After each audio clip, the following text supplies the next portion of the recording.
Please go ahead, Bonnie. Thank you, Rick and Steve, for putting together this webinar. Good afternoon, everyone. Thank you for attending today's webinar to learn more about OMB's proposed trust regulation. I am Bonnie Ghosh-Dastidar, Senior Statistician and Head of the Statistics Group at the Public Policy Think Tank Rand Corporation. I primarily work in public health and population research and extensively with federal statistical data.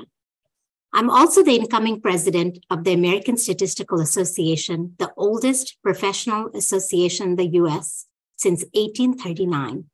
We represent 15,000 statisticians and data scientists working across academia, government, and industry, and are happy to sponsor today's webinar in support of evidence-based policymaking and data-driven decision-making. I'm honored to host this webinar featuring Dr. Karen Orvis, Chief Statistician of the United States, and Carrie Leslie, Senior Statistician in the Office of the Chief Statistician of the United States.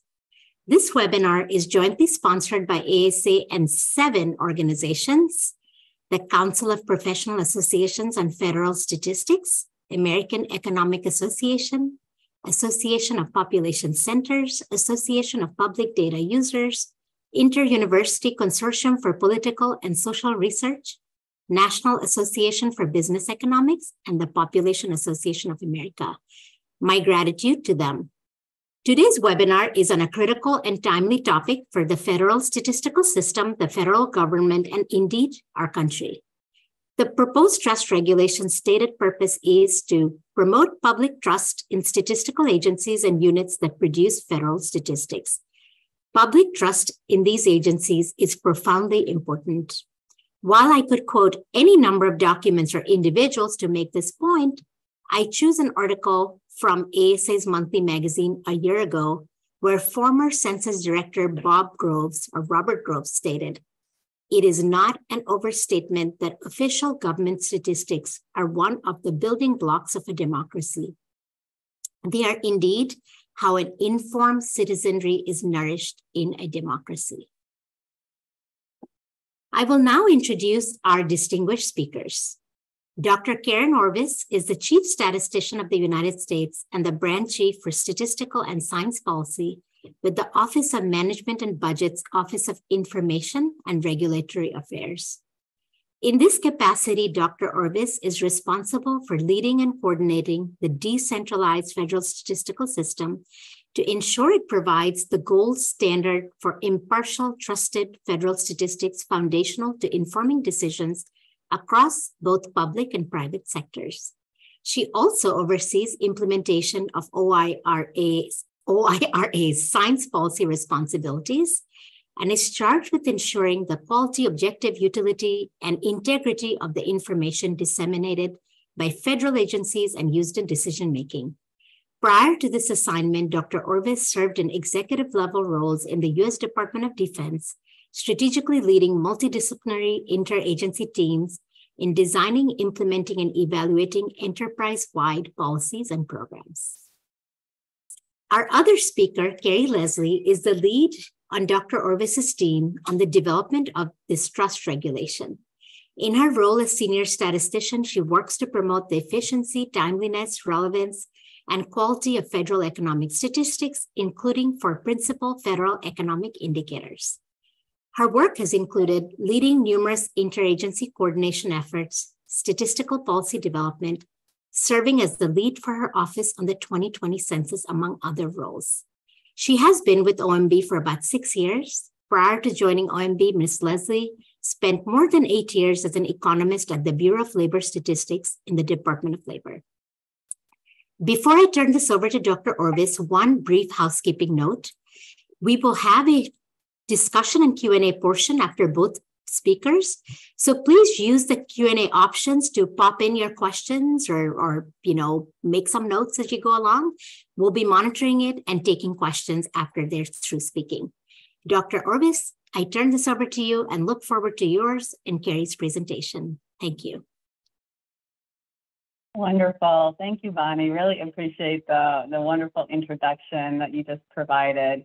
And Steve, I think you're going to queue up the slides that we're sharing. Excellent. Thank you so much.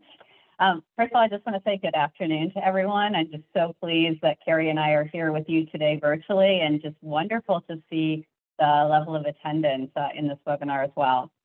I want to send a thank you to all 7 of the sponsors for today's event, in particular Steve Pearson from ASA, Paul Schroeder from COPAF, among the many others, really for helping to get this webinar together so quickly. As Bonnie shared, I'm Dr. Karen Orvis. I'm the Chief Statistician in the United States. And what I thought we would do, and I'll have us move to the next slide. Excellent, thank you. Is before we dive into the trust regulation specifically today, I want to briefly set the stage by highlighting the larger Foundations for Evidence-Based Policymaking Act of 2018, or the Evidence Act for short. So the Evidence Act is a bipartisan effort that was signed into law in January of 2019, and it has several different major titles.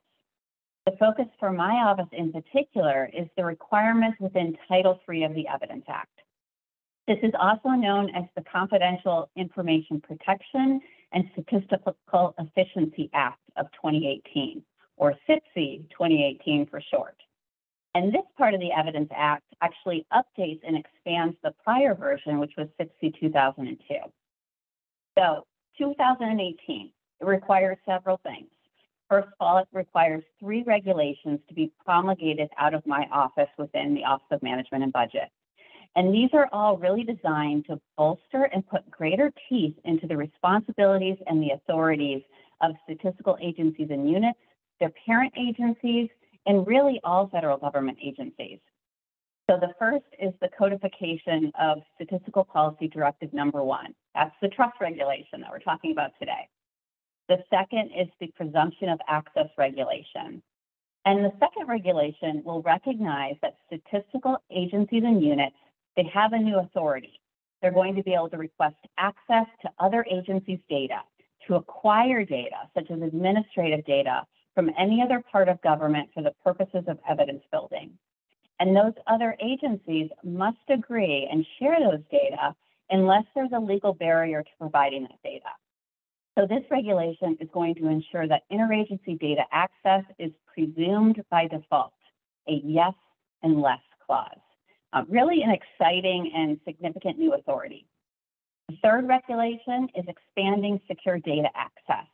And this regulation focuses on improving researcher and evidence builder access to confidential statistical data while protecting that data from improper disclosure.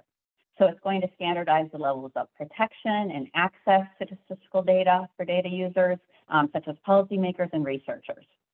And these are really complementary regulations, and they both enhance the foundational trust regulation. The ultimate goal here is to have more high-quality statistical data at statistical agencies and better access to that data for policymakers and researchers. Now, SIPSI 2018, it also requires a new policy for a standard application process to access data assets from statistical agencies in order to build that evidence.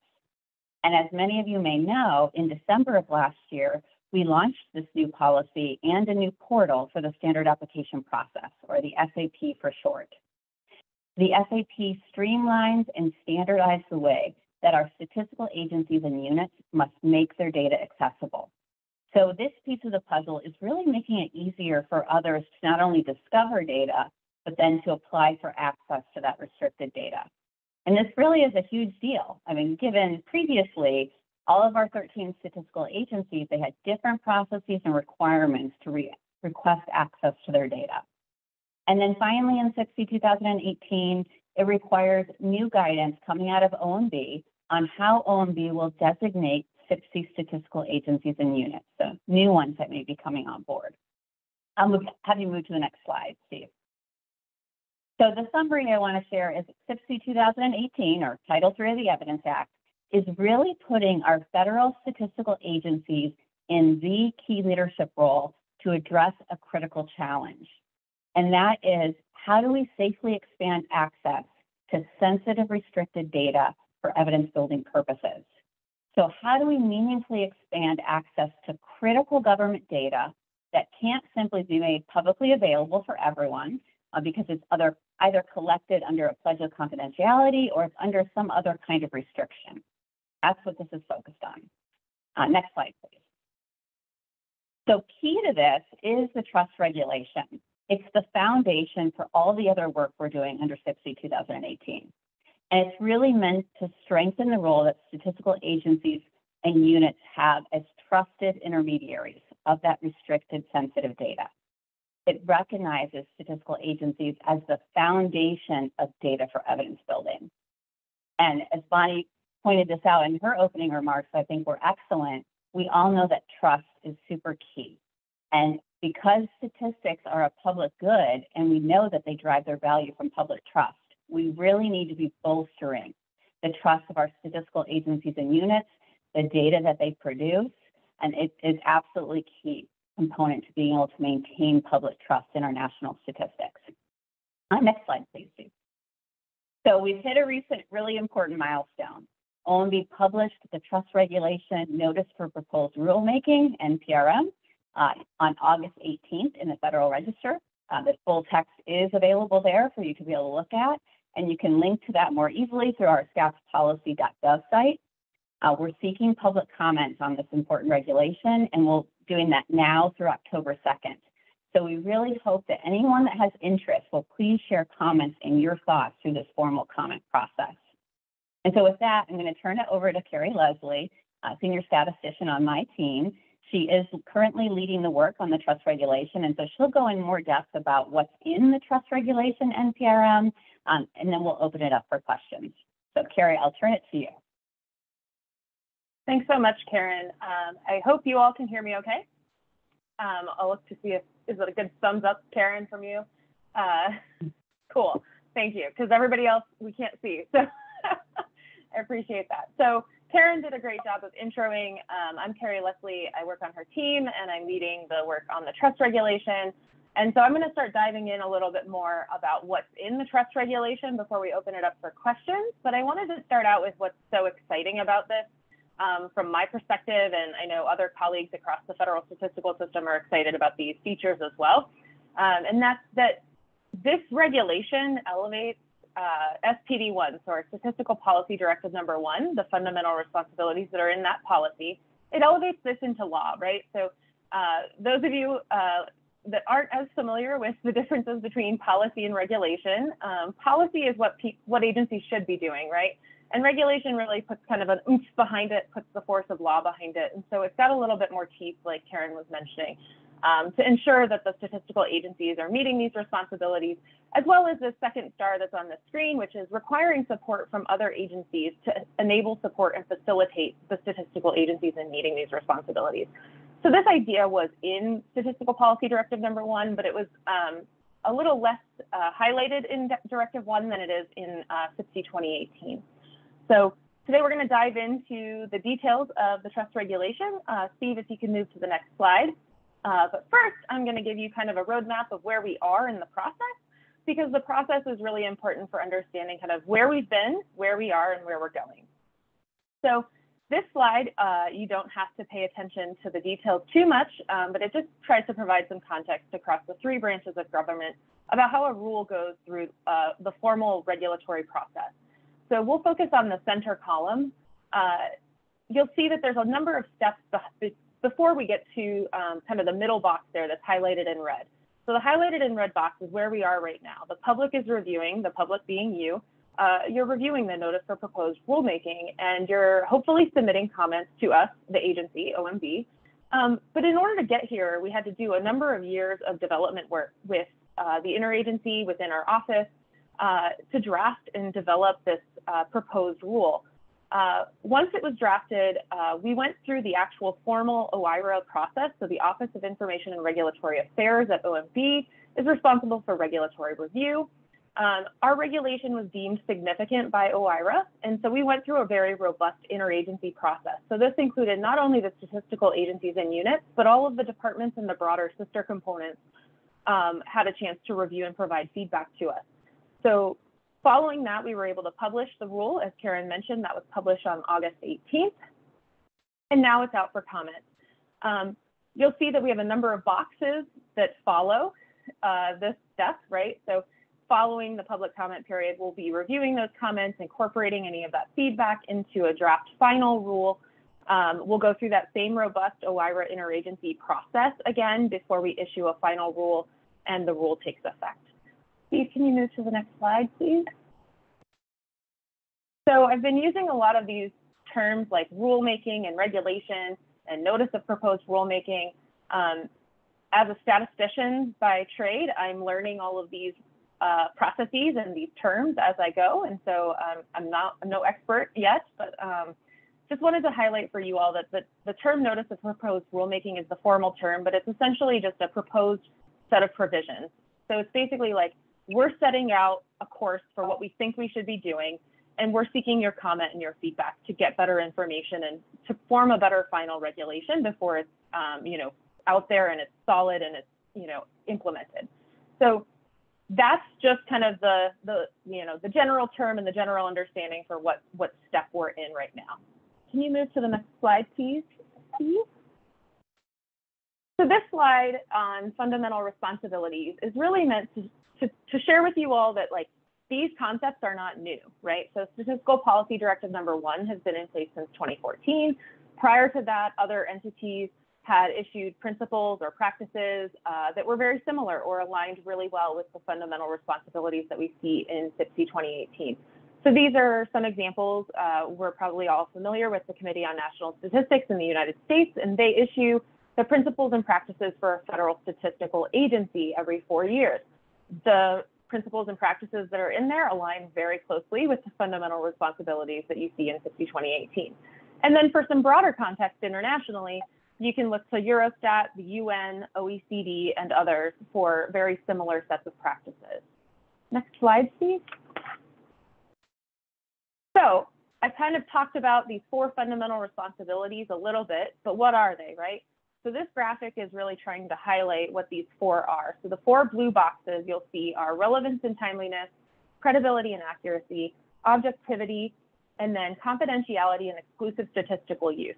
And we have them set up like this in this manner with trust in the center, right? To kind of serve as the idea that the statistical agencies are implementing these 4 fundamental responsibilities in support of bolstering the trust that we all have in their work and in their products, right? And that also can't happen without support from other agencies. So the sister components, the departments, are really important to enabling, supporting, and facilitating the statistical agencies in meeting these fundamental responsibilities. Next slide, please. So now, I've told you a lot about kind of what we're talking about, and we're going to dive into some of the highlighted provisions that I have for you today. There's plenty more in the regulation, so I very much encourage you to go read the whole thing. It's very lengthy, but I think that means that it's got a lot of really great direction and clarity for both the statistical agencies and the other agencies in how they should be working together to form a better federal statistical system and promote trust in that system. So I'll start with these general provisions. The general provisions of the regulation are kind of just the things that span all 4 fundamental responsibilities, right? The things that folks should be doing to support every single aspect of this regulation. I'm going to hit on the bottom 3 in particular because I think these are things that specifically since the implementation of Statistical Policy Directive number 1 have been on the minds of many. And that's to maintain a website that's clearly branded for the statistical agency. So that helps with transparency and credibility. We also have some provisions that speak to the improved transparency of statistical agency budgets. Those of you who have thought about or participated in review of budgets before, or saw anything that came out of the Hill, you'll know that some statistical agencies have their own line items and some don't. While this regulation doesn't go so far as to say that we should have a line item for each, it does provide a very clear direction that a very transparent statistical agency specific set of budget needs and resource needs should be provided through the budget process. And then finally, in the general provisions, we also have some statements about and provisions about delegation of some of the statistical policy functions that happen at OMB. To be delegated to the Chief Statistician of the United States. So those are currently carried out by our office, but the regulation calls for some delegation more formally. Next slide, please. So this is the first of the 4 fundamental responsibilities that are listed in the trust regulation, and these are some of the provisions about how to implement, how statistical agencies should be implementing this responsibility, right? So we need staff and leaders at these agencies to be knowledgeable about the issues, both in their mission area and in technical methods. We need them to be communicating and coordinating across agencies, right? We need to make sure that folks are learning from each other, minimizing duplication, minimizing respondent burden where we can, maximizing the utility of the data collections by, understanding what other people are doing and kind of using the other data if it fits for that purpose. We also have some provisions in the relevance and timeliness section that really point to the need to have statistical agencies be hearing from their data users and their parent agencies both. Data users are key, right? And data users cover a lot of different types, right? Everybody needs something slightly different. And when we say data users on this slide, we're thinking about the non-governmental folks.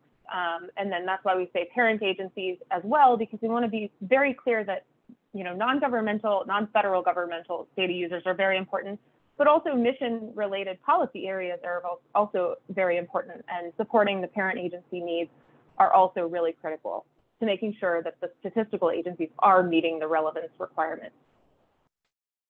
The last 2 on this slide are about accuracy and efficiency, and then publishing a calendar of release dates. That last one in particular is about timeliness, knowing when to expect a release, and making sure that the agencies are accountable to meeting that release. Next slide, please, Steve. So the second fundamental responsibility in this regulation is the credibility and accuracy portion. So this really speaks to the statistical agency's need to regularly evaluate their data and products to make sure they're meeting, industry norms, right? We want to make sure they are credible, they are quality. We also want statistical agencies to be publicly describing their methods and limitations of the data, including for outside data that they might acquire from other federal agencies or other businesses or third parties. This is really important because it speaks to transparency, right? As the broader scientific community can appreciate, we want to make sure that we understand what the statistical agencies are doing and how they're doing it, so that we can assess for ourselves whether the data are fit for our use when we're looking at using those data. We also want to increase transparency around dissemination policies. And then we also want to encourage statistical agencies to be seeking new methods and adopting new technologies to bolster their credibility and the accuracy of the statistics that they provide. Next slide. So objectivity actually gets 2 slides in this presentation, because there's a lot of words that are really important on this slide. I say the second bullet on this slide might be one of the most difficult concepts to describe, to implement, and to communicate, but I think it's one of the most important in the whole regulation, and that's about functioning in an environment that is clearly separate and autonomous from other administrative, regulatory, law enforcement, or policy-making activities within their respective departments. This basically means the statistical agencies are producing statistics. They are not going after folks who have provided sensitive data to enforce a law or enforce a regulation, right? Both the agencies, the agencies need to make sure that they are functioning separately for both the public trust in how they're using the data, but also in order to get accurate information from data users, right? If folks or data respondents, so if respondents think that their data are going to be used against them, they're not going to provide accurate data, or they might not provide data at all. So this is really, really important. We also want statistical agencies to be seeking to avoid the appearance that agency design, collection, processing, you can see the whole list of things on this slide, right? We don't want folks to be thinking that any of these processes are manipulated in any manner, right? Next slide, please.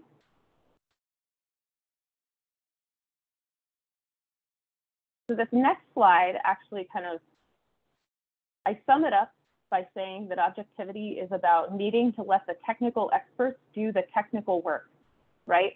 These technical folks have the expertise, and we need to let them be the ones that do it. So we need to be conducting statistical activities autonomously as a statistical agency. when we're determining what information to collect and how to process it, how to secure it and protect the confidential data, which estimation methods we should be using, how to disseminate. And this final one is about who to hire, right? Making sure that the statistical agencies have the ability and the capability to be hiring scientific and statistical expertise as needed, right? Or other expertise that they might need in-house, right? IT folks or other HR folks that are really specific and attuned to the statistical agency's needs. Next slide, please. So the final responsibility in the regulation is about confidentiality and exclusive statistical use, ties straight back to that idea of functional separation, right? Making sure that folks believe that we're holding the data in their confidence and we're not using it inappropriately. So there's a lot of provisions in the regulation about how to maintain that confidentiality, ensure the exclusive statistical use of that data, how to maintain a strong organizational culture that safeguards that and protects the confidentiality of the data, and how to make sure that the agency staff and others who have access to this data, for example, agents, are fully adhering to the legal requirements in SIPC. So SIPC does have a strong penalty in it for disclosure of identifiable data, right? It's a felony and it can be up to 5 years in prison and $250,000 fine, right? It's a big deal. And so the regulation spells out how statistical agencies should be thinking about making sure that they are fostering a strong environment and ensuring the confidentiality of the data that they do collect. Next slide. So it's all well and good when we have these 4 fundamental responsibilities. We've spelled out what the statistical agency should do, but we need to be sure that we have some accountability mechanism in the regulation to make sure that agencies are meeting these requirements and meeting them in good faith and in actual practice, right? So we have proposed a few different options for how to do this sort of accountability piece to assess the compliance with the regulation. Our proposal is to assess every 3 years. We have proposed different bodies that might be doing this work. So your thoughts and your input on any of those options would be really great. The other thing I'll note, because ASA is a sponsor of today's session, and I heard at JSM, right, they're working on a project on the health of, assessing the health of federal statistical agencies. And I'm really interested to see how this regulation and that work progresses to see where there are intersections in the future. Next slide. All right, and then the final thing I'm going to highlight about the substance of the regulation is the parent agency responsibilities. So I mentioned at the top that the statute requires other agencies to enable, support, and facilitate the statistical agencies in meeting these 4 fundamental responsibilities. In this notice of proposed rulemaking or the proposed regulation, we have called all of these other agencies parent agencies. So that's like sister components or reporting structure components or the broader department secretary suite. They all have the same kind of name in this regulation and the same set of requirements. So one of the things that we're seeking comments on is, does that make sense? Do all of those types of components and relationships need to have the same set of responsibilities in order to meet their enable, support, and facilitate requirements that are in the statute?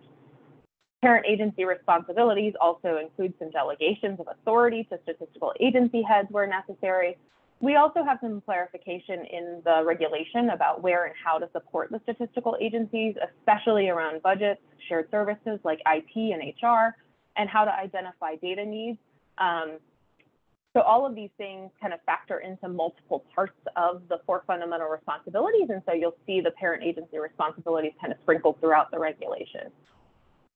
Next slide, please. All right, so now here we are at this stage where the public is reviewing the NPRM, and hopefully you all are going to submit some comments to help us make this even better, right? So the NPRM is out. As I've said before, we want comments, right? And comments can be on how to improve the regulation, what should we be keeping, what do we not need? Is there something in here that's kind of excessive?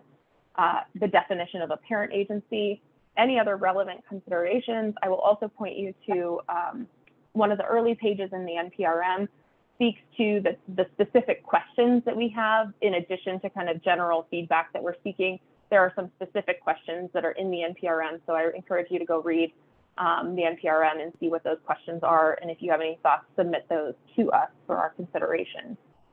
Next slide. And then here's the slide with all the details of where you can find things and submit the comments. So as Karen mentioned at the top, comments are due by October 2nd on regulations.gov. The docket ID is listed here, OMB-2023-0015. I've also included the rule identification number or the RIN here because you can use either of those numbers to get to this area of regulations.gov. And if you just want something simpler to think about, you can go to staffpolicy.gov and there are links on there and relevant documentation on there for getting there. And then we've also included a direct link to the Federal Register notice at the bottom of this slide for convenience for after this session. Next slide.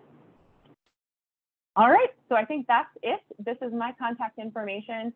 And then I will turn it back over to Bonnie for question and answer time.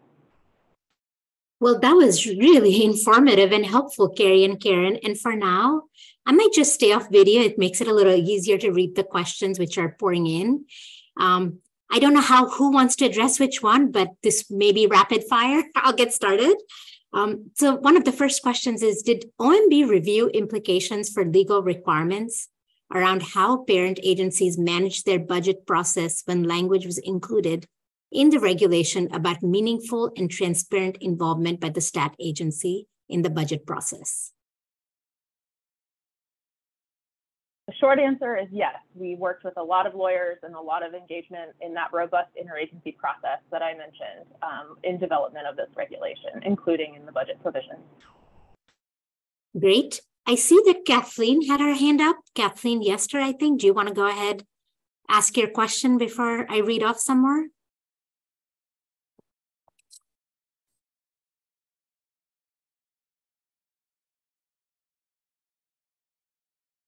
Bonnie, I'm not sure we're equipped to do that at this point. Maybe they could just type the question into the Q&A.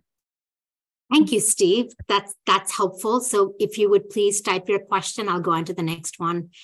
Is the intent of the chief statistician to create one federal statistical agencies to save cost or streamline access to data? Question mark. There are many reasons not to do that. Appreciate the question. I certainly think it goes a little bit beyond the trust regulation topic itself, but full transparency, no, there is no intent right now to centralize our decentralized federal statistical system. Perfect. This one is a favorite of mine. This is all great and good, but how does it address folks that don't trust expertise? That's a growing component of the population and exploited politically. Do you want me to take that one, Karen? Sure, go ahead. You can start off. Yeah. It's a really great question. I think that's something that everyone in the government is struggling to address and think about. And I think we're all ears if there are ideas for, how it ties into the trust regulation or even broader for our stakeholder engagement for the federal statistical system. We're all ears. I don't think that we have the answers to this, right? We don't right now. And I think, the trust regulation is one of the steps that we're taking to make a move in a direction to bolster trust where we can. And so, again, I think the whole government is struggling with this, but I think any ideas or thoughts that you might have about how the statistical system in particular could be addressing this better, feel free to share those. You can share those through the Federal Register comment process too. It doesn't have to be directly tied to the trust reg in order for us to hear from you. So yeah, anything to add, Karen? That's a great comment and agree with what you said. I think I would just also add that, that is a tough cookie to crack or nut to crack, right? And something that's broader than the federal statistical system. So we need to partner more broadly in that challenge. But I do think the trust regulation and really the various aspects of transparency and understanding and things that and they align with our other statistical policy directives as well, like Statistical Policy Directive number 3 in terms of when to expect things, who can and cannot see things in advance, really trying to put those in place and to better communicate those as a federal statistical system. And that's something that we're all collectively working on. Yeah, that's a great answer. If data are purchased, can it be seen under FIOA for reasons of transparency in decision making? Can you repeat that again, Bonnie? Yeah. Sure. Hear the first part. Yeah, if data, and I don't fully understand this, if data is purchased, can it be seen under FIOA for reasons of transparency in decision making? I think the person might have mistyped FOIA, FOIA. Okay. If I think they might be talking about FOIA, and I think they're talking about purchase data. Yes, purchase data. Yeah. So that's a really great question. I am not a FOIA expert, so I'm not going to say yes or no whether some blanket thing applies. I will say that in the space of the statistical agencies, when they're purchasing data, they're doing it through a contract or an agreement with whatever supplier they have, and in many cases they're bringing it in with confidentiality protections. So individual identification release would not be, it wouldn't be covered under FOIA because it would be under the kind of statistical confidentiality exceptions there. But I'm not a FOIA lawyer, so I'm not going to try to speak beyond kind of some of those generalities. Yeah. So the next question is, how does this regulation or policy apply to statistician work in agencies that are not statistical agencies, such as research agencies where data are collected, analyzed, published on, mostly say led by a principal investigator, not necessarily a statistician? Carrie, do you want to start and I can add? Yeah, that sounds great. I was gonna offer the flip flop, but this is a really great question.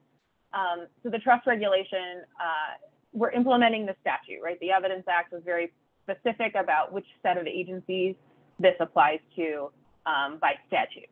However, forever in the statistical system, right, best practices or leading practices or best ways to do things, if you're not part of the statistical agency, we would definitely encourage folks to be looking to the trust regulation to see where they could use some of those principles or practices to help better, improve the work that they're doing, improve kind of their accuracy and efficiency and credibility in their space, right? But not all things may apply. And so as with all things, right, you have to figure out if it's fit for your purpose. And then I actually am hopeful that Karen will kind of take it a little broader to some maybe statistical official sort of lens with the Evidence Act. So I'll toss it to her. Sure. Thanks, Carrie. That's what I was thinking. Indeed. So in addition to the trust reg and really thinking about that full suite of regulations that I mentioned at the top of the webinar, it's really weaving in the entire federal government, right? And how do we work together to better improve the data that we have available and then the data that we make available for evidence building. And one piece of that puzzle that is established and actually was established through the Evidence Act as well is expanding what is the Interagency Council on Statistical Policy. Before the Evidence Act, it was the 13 principal statistical agency heads, chief statistician leading the ICSP. Now it's been expanded to be not only the principal statistical agency heads, but also serve as the statistical officials for their entire department, but also statistical officials for all CFO Act agencies. So it's really bringing together the entire statistical community, federal statistical community, at the decision-making table, at the integration and how do we work together table on various issues. So I think Carrie gives a great example of what the trust regulation may require certain responsibilities specifically for statistical agencies, and then also specific responsibilities for all other agencies, right, to work in partnership to enhance the data that's available. There's so much more in terms of how we're working together or how we can be leveraging these various policies regardless of what type of agencies we're coming from. And that's something, frankly, that we're working on. So would love ideas and thoughts on that too. And I think this Federal Register notice is a wonderful place to, as Carrie said, like, we really want the trust regulation specific comments. That's going to be really helpful and important. But if you have other ideas, I think those are helpful things for us to hear too. And this is a great venue for us to be able to start to hear some of that feedback in addition to the other mechanisms that we have. Great. Yeah, I agree. So the next question asks, I'm interested in more detail about what exclusive statistical use of identifiable data means. Carrie, Yeah. I'll go right to you so you can touch on the definition. This is one of the ones we worked really hard on for the trust regulation too. Yeah, so I don't have the specific definition in front of me that Karen mentioned, but in short, right, exclusive statistical use means not for any other purpose, only for generating statistics. Statistics meaning information about groups of individuals, groups of businesses, groups of other entities, right? We're aggregating that information. We're not disclosing that at a person or a business level.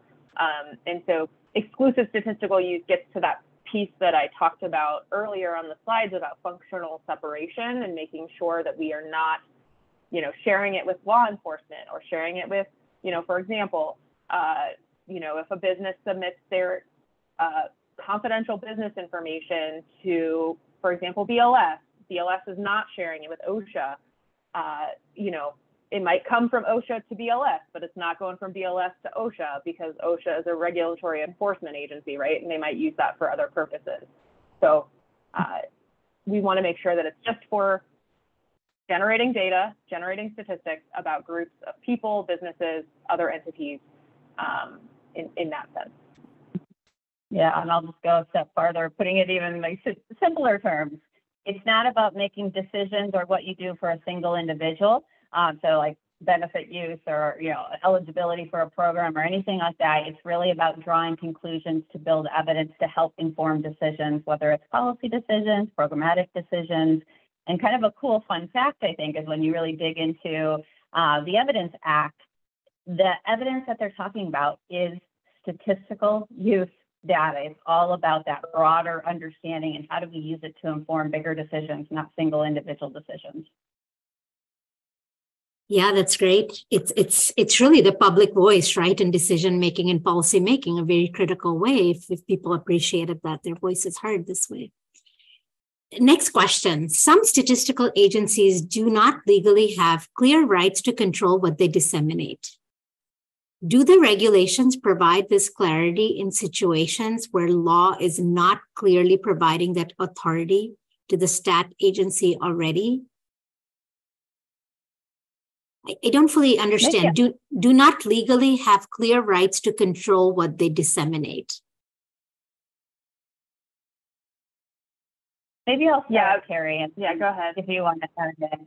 So first thing I would say is, I think it would be really helpful if whoever provided this question, and I should say that Carrie and I cannot see the Q&A or see any of the kind of discussion. Just based on if it helps, it's Chris Chapman, Karen. Chris. Okay, and I don't necessarily need to know who it is either, but just wanted to share that for reference. But if you have specific examples of data sets or decisions or what can or cannot be provided out of a statistical agency, I think sharing that information in the FRN would be very helpful and important to help us put examples or better understanding on where maybe our explanations within the trust regulation aren't specific enough, or we need to consider some other situations that we haven't considered yet. So that's the first thing I would say broadly, is that with just knowing the kind of broad generalization, I wouldn't necessarily say, I need to know more to see what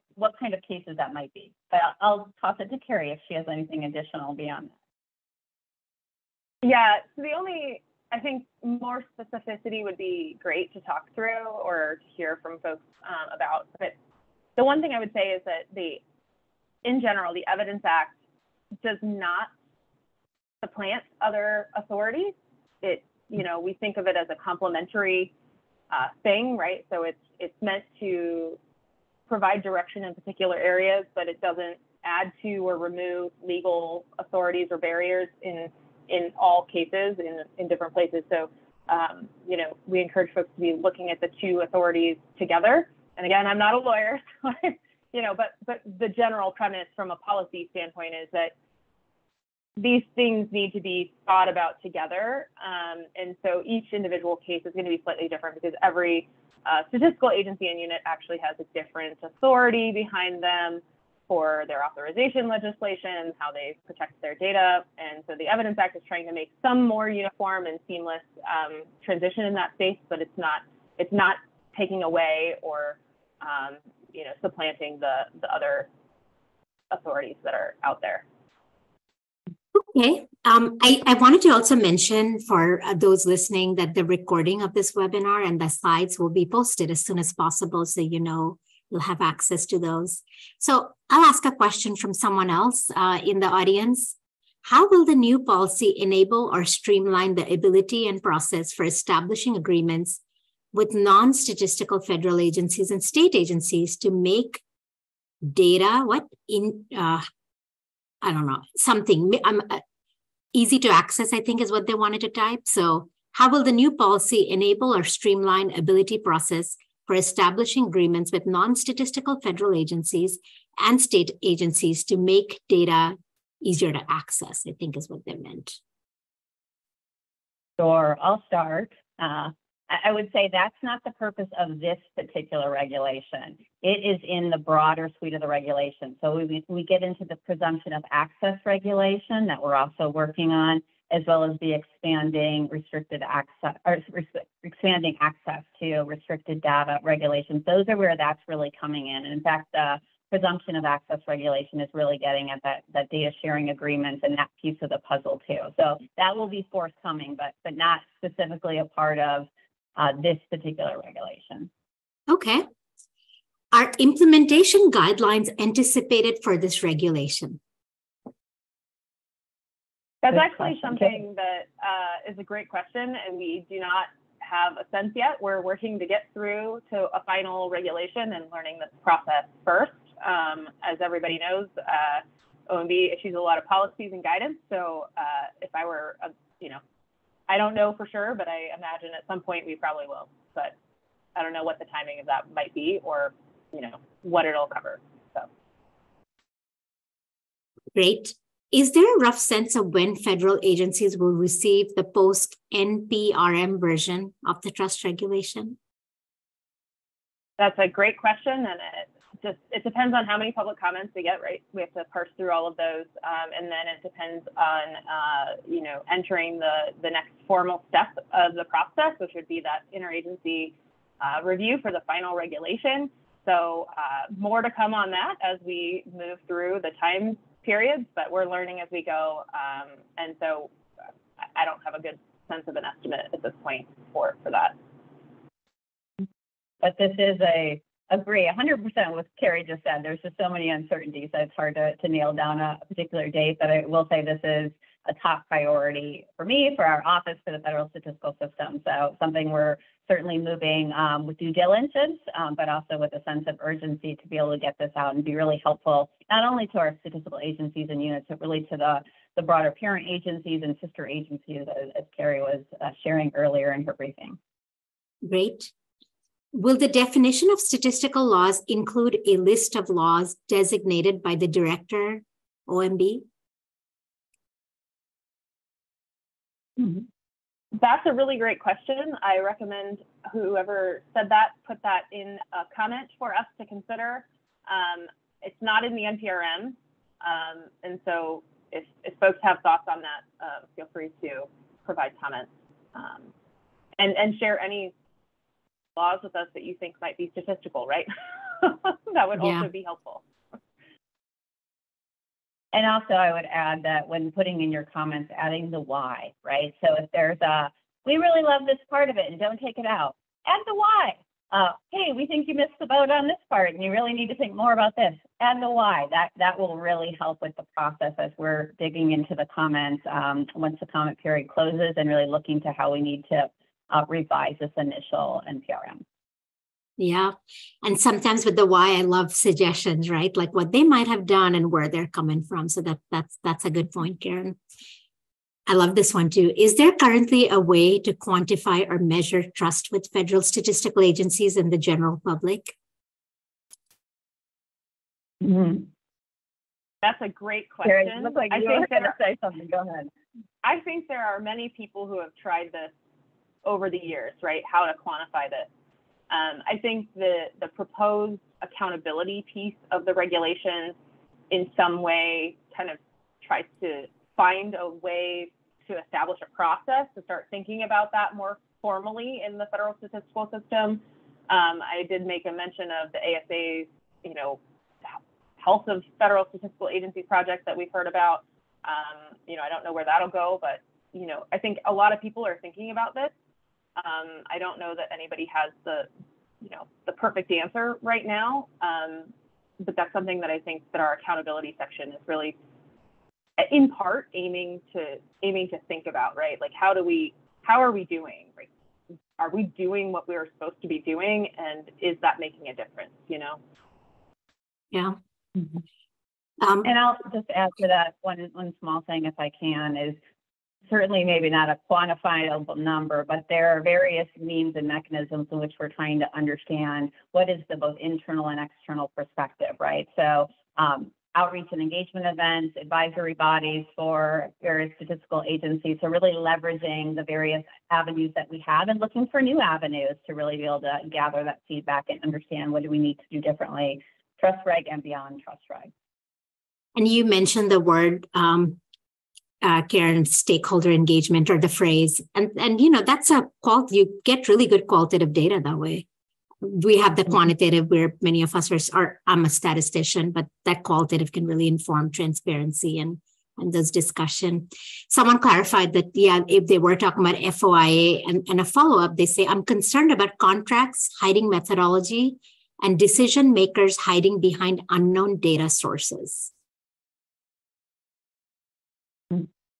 They're great points and thoughts, and so I encourage folks again to put comments in the Federal Register so that we can think about how that particular example intersects with the trust regulation, and think about it a little bit harder than what I can do on the short call right now. So thank you for the question. We still have several questions, so we'll keep going. And then at the very end, maybe you could have a couple of minutes each just to close out if there was something you wanted to say that's pressing or came to mind. There are a number of strong protections here, but what is a statistical agency to do to fulfill the requirements for new plans when they barely have enough staff to get the data collection done? That is a great question, and it's a challenge that's broader than the federal statistical system in terms of staffing in the federal government and having a budget that supports the needs. I think one thing that the regulation does speak to is the transparency of the statistical agency budgets and the resource needs, right?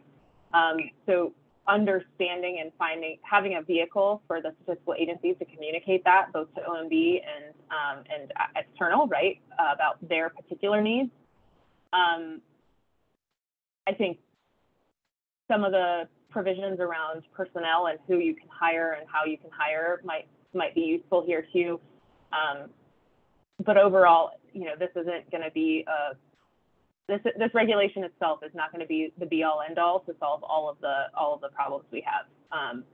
But I think it's going to provide some levers for the statistical agencies to make progress and to over time, make change that is meaningful to address some of the needs, like you mentioned from the commentary. I'll ask a question from someone. Oh, Bonnie, if I can just add to that, if that's all right. For sure. I like what Carrie shared, and I would add on top of that too. I think really one of the key underlying things that you'll see when you read the trust regulation is how do statistical agencies and units effectively partner and support their parent agency, other agencies, and vice versa, right? This is about trying to better establish clear responsibilities, clear ways in which to engage with each other, not for an adversarial way or like, no, this is my space, stay out. No, but it's really, and Carrie mentioned it in terms of relevance in one of the parts of her presentation on the webinar, but how do we better partner, right? And part of that will, I think, help in terms of considering resource challenges or constraints. I mean, that's not going to go away. It's not going to go away for much broader than the federal statistical system. It's an environment and a reality that we're in, inside or outside of the federal government, right? So I think there are levers or opportunities that this trust regulation will help. It will help start and continue dialogues on how do we better work together and how do we, where places where it makes sense for us to partner and work together on a shared service, where do we do that? And if there are places where it doesn't make as much sense and would hinder statistical agency or unit's mission or way in which they're going about fulfilling their mission, having clear ways in which to have those conversations and ways to raise or elevate those conversations if needed to. Perfect. I'll ask one final question so you can have a minute or so to close out. This one appealed to me from someone new. Are there pieces of the regulation that are likely to be particularly challenging for statistical agencies or other agencies to implement, or is this more a codification of existing practices? So I'll take the first bite at that apple. So this is, you know, the intent of the Evidence Act was codification of Statistical Policy Directive number 1. So it hits on a lot of those practices from that policy, right? And so I talked a little bit at the beginning of my talk about the difference between policy and regulation, meaning policy has got less force and less oomph. So people may not have been following those practices.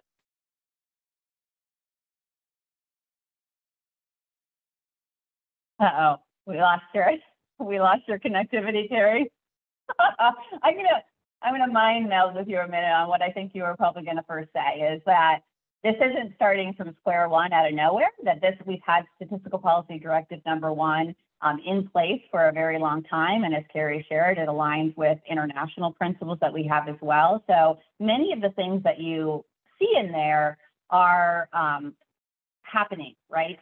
And are things that folks can point to. This is, yes, we knew this was a responsibility in Statistical Policy Directive number 1. We were following it, vice versa. I think that some of the key places you're going to see that are different are really getting more into the details on, like, how do you operationalize that? What might that mean? What might that look like? And so some of those, what might that look like? It may be what some agencies are doing right now, whether it's statistical agencies or broader agencies across the federal government, or there might be some new things that would change some of their processes or the way that they're approaching that. So just like any initiative that changes your current process or the way you do business, that I think that will take some work, and that will probably be, honestly, a little bit unique and different to each department and agency across the federal government in terms of how they currently operate.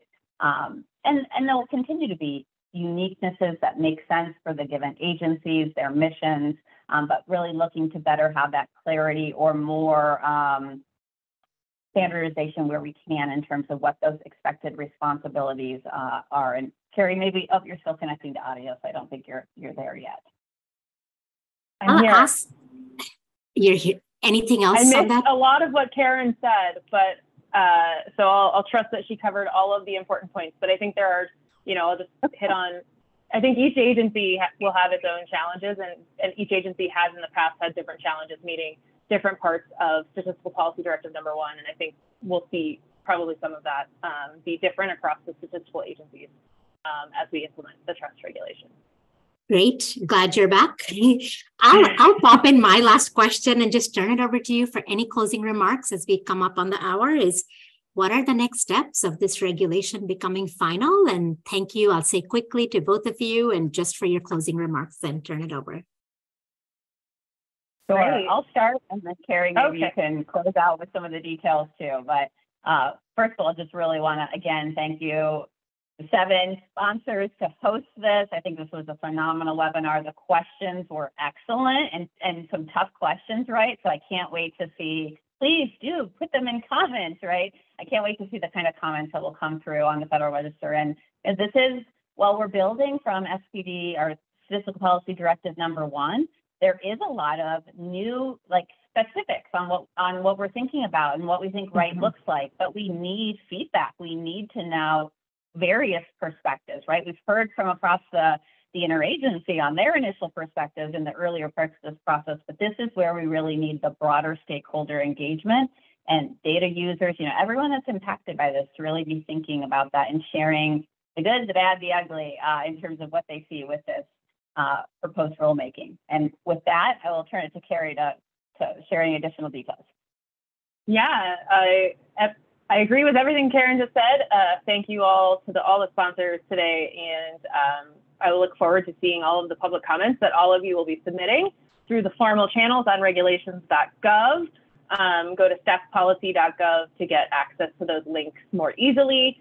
The next steps after this, to answer your question, Bonnie, right, is we'll be reviewing the public comments both as they come in and post the public comment period. We'll be working to incorporate any of that feedback as applicable and relevant to develop the final draft. And then we'll be going through that final interagency process under the OIRA review procedures again before we issue a final regulation. And once the final regulation is posted in the Federal Register, it'll be considered in effect. And so, you know, there won't be another public comment period for this regulation, but we will expect that the next step will be a final rule based on the edits from the public comment period and, you know, whatever happens during the interagency review process. With that, I think we're on the hour. Thank you for your time and your service, Gary and Karen. This was excellent. Thank you, ASA and 7 partner agencies that I won't name again, but this was wonderful. Bye all. Have a great afternoon. Thank you so much, everybody.